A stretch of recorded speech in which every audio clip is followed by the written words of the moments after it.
Welcome friends.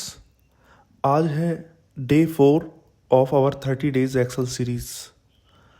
आज हम वापस आए हैं एक्सेल के एक और इम्पोर्टेंट और प्रैक्टिकल टॉपिक के साथ, जो कि है basic formulas and functions in Excel.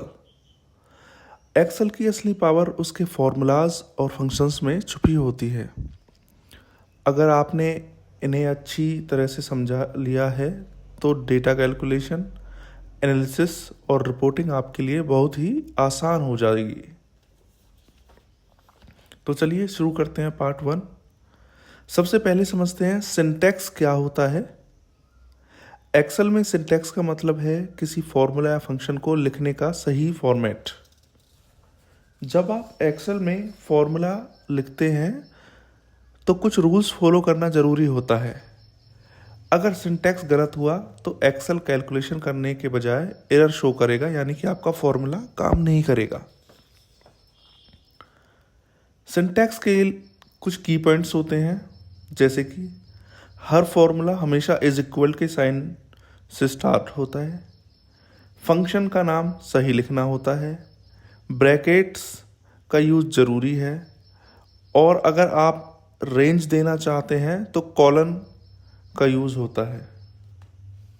For example, अगर आप सम का फॉर्मूला लिखते हैं तो आपको लिखना होगा is equal to sum bracket through cell range और ब्रैकेट बंद एंड इंटर दबाना होगा। सेल रेंज की जगह आप कॉलम्स की आईडी भी डाल सकते हैं, कुछ कॉलम सेलेक्ट भी कर सकते हैं, वो अपने आप सेल रेंज बना लेगा। इज इक्वल टू बताता है कि ये फॉर्मूला है, सम फंक्शन का नाम है, और जो रेंज है वो एक सेल रेंज को स्पेसिफाई करता है, जैसे A1 से A5। गलत सिंटैक्स लिखने से फॉर्मूला काम नहीं करेगा, तो फॉर्मेटिंग का ध्यान रखिए। चलिए तो शुरू करते हैं अपना पार्ट 2। रेंज क्या होता है? तो रेंज का मतलब है मल्टीपल सेल का एक ग्रुप, जिनको आप एक साथ सेलेक्ट करते हो फॉर्मूला या फंक्शन के अंदर, इसे रेंज कहते हैं। फॉर एग्जांपल के लिए A1 से A5 स्टार्ट करो A1 से और एंड करो A5 पर, और इंक्लूड करो बीच के सारे सेल्स, जैसे A1, A2, A3, A4, A5। Excel में कॉलम का यूज़ रेंज डिफाइन करने के लिए होता है। ये बताता है कि एक्सेल को एक कंटिन्यूअस ब्लॉक ऑफ सेल्स के साथ काम करना है। इसके लिए एक आपको प्रो टिप्स दे रहा हूँ। अगर आप चाहते हैं A1 और A5 यूज़ हों, बट A2 और A4 सेल उसके अंदर आप अवॉइड कर दें, तो is equal to sum bracket open A1 comma A5 bracket बंद और फिर इंटर दबा दें, तो आपको A2 और A4 का A2 और से A5 का जो कि आपने अवॉइड करके निकालना था सम, वो आपका निकल जाएगा। बेसिक सी आइडिया ये है कि अगर आपको डिफरेंट सेल्स का एक सम करना है जो कि लगातार कंटिन्यूएशन में नहीं है, तो आपको फॉर्मूला लगाना है इज इक्वल टू सम, और उस सेल को स्पेसिफिक पहली सेल को सिलेक्ट करेंगे, देन कॉमा लगाएंगे, फिर दूसरी सेल, फिर तीसरी, चौथी, पांचवी जो डिफरेंट सेल थी उनका लगाएंगे। बट अगर आपका जो डेटा है वो एक ही कॉलम में है या एक ही रो में है, तो आप इजीली कंटिन्यूअस वे में है, तो आप इजीली उसमें रेंज का यूज़ कर सकते हैं। तो दोस्तों, ये हमने बेसिक समझ लिया है। अब समझते हैं फॉर्मूला क्या होते हैं। फॉर्मूलाज एक्सेल में कैलकुलेशन करने का एक मैनुअल तरीका होता है, जैसे आप एक्सेल को सीधा इंस्ट्रक्शन दे रहे हों। बेसिकली आपने मैथ पढ़ा होगा, तो उसमें आपको सम करने का तरीका बताया गया है, सब्सट्रैक्ट करने का आपको तरीका बताया गया है, डिवाइड करने का, मल्टीप्लाई करने का। सेम थिंग एक्सेल में भी आप कर सकते हैं मैनुअली। फॉर एग्जाम्पल, मैंने यहाँ कुछ वैल्यूज़ लिखी हैं और आइए उनका सम करते हैं। वैल्यूज़ को सिलेक्ट करेंगे तो आपको नीचे सम एवरेज यहाँ पर दिख जाएगा, और अगर आपको इन दोनों सेल का सम चाहिए मैनुअली फॉर्मूला वाले तरीके से, तो आपको लिखना है इज इक्वल टू पहली सेल का एड्रेस एंड दूसरी सेल का एड्रेस। और इसी तरीके से अगर आपको सब्सट्रैक्ट करना हो तो आपको लिखना होगा इज इक्वल टू पहली सेल का एड्रेस माइनस का साइन एंड देन दूसरी सेल का एड्रेस। मल्टीप्लाई के लिए सेम, इज इक्वल टू पहली सेल का एड्रेस मल्टीप्लाई का साइन यहाँ पर स्टार होता है, मल्टीप्लाई दूसरी सेल। डिवाइड के लिए आप लिखेंगे इज इक्वल टू पहली सेल का एड्रेस डिवाइड का साइन और दूसरी सेल का एड्रेस।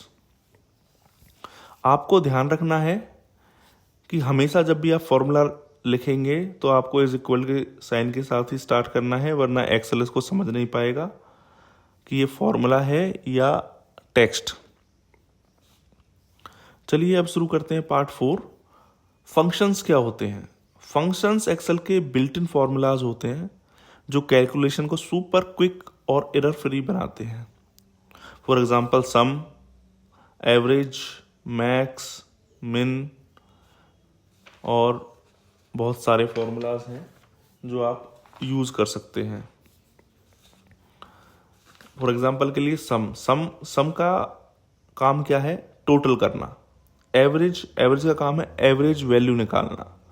मैक्स का काम है हाईएस्ट वैल्यू निकालना। मिनिमम स्मॉलेस्ट वैल्यू निकालना। ये सिर्फ एग्जांपल्स हैं और इसके अलावा भी बहुत सारे फॉर्मूलाज एक्सेल्स में होते हैं। तो अभी के लिए हम बेसिक पे ध्यान दे रहे हैं और जैसे जैसे आप ये सीखते जाओगे तो ऑटोमेटिक आप फॉर्मूला और फंक्शंस डिफाइन करने सीख जाओगे। अब चलिए एक रियल लाइफ एग्जांपल ले लेते हैं। अगर आपके पास 5 स्टूडेंट्स के मार्क्स हैं और उन 5 स्टूडेंट्स का मार्क्स का आपको टोटल करना है, तो आप किस तरीके से करेंगे? तो आपको सबसे पहले जो 5 स्टूडेंट्स के मार्क्स हैं उनके, अगर वो कॉलम में है तो उसके नीचे, और अगर वो रो में है तो आप उनके साइड में फॉर्मूला लिखना शुरू करेंगे।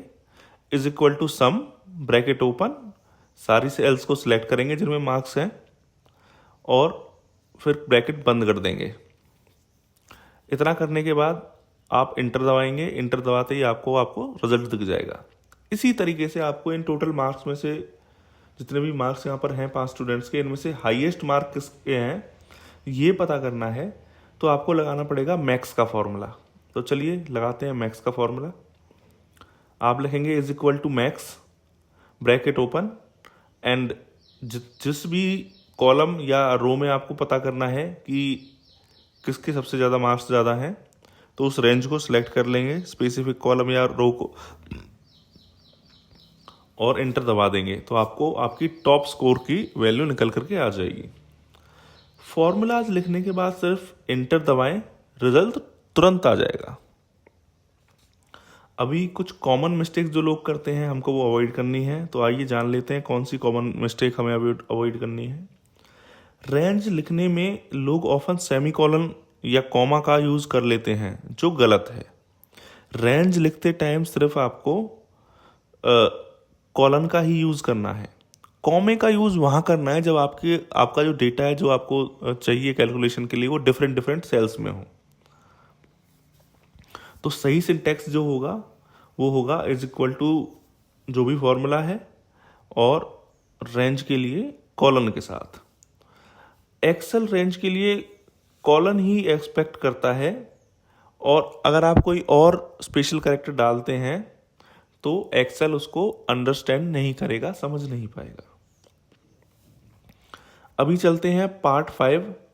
अपना जो पूरा हमने अब तक सीखा है उसका रिकैप ले लेते हैं। हमने सीखा है syntax, format of writing formulas functions correctly, यानी कि लिखने के तरीके को, फॉर्मूला या फंक्शन को सही तरीके से लिखने के तरीके को ही सिंटैक्स कहते हैं।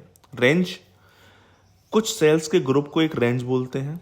इसमें बहुत सारी सेल्स भी हो सकती हैं, वर्टिकल सेल्स भी हो सकते हैं, हॉरिजॉन्टल सेल्स भी हो सकते हैं।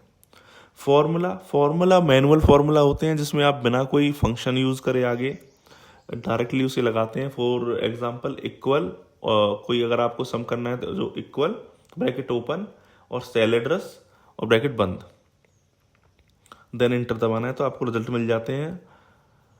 और जो आपके फंक्शंस होते हैं जैसे कि सम, एवरेज, मैक्स, मिनिमम, ये सब आपने अभी ऊपर सीखा।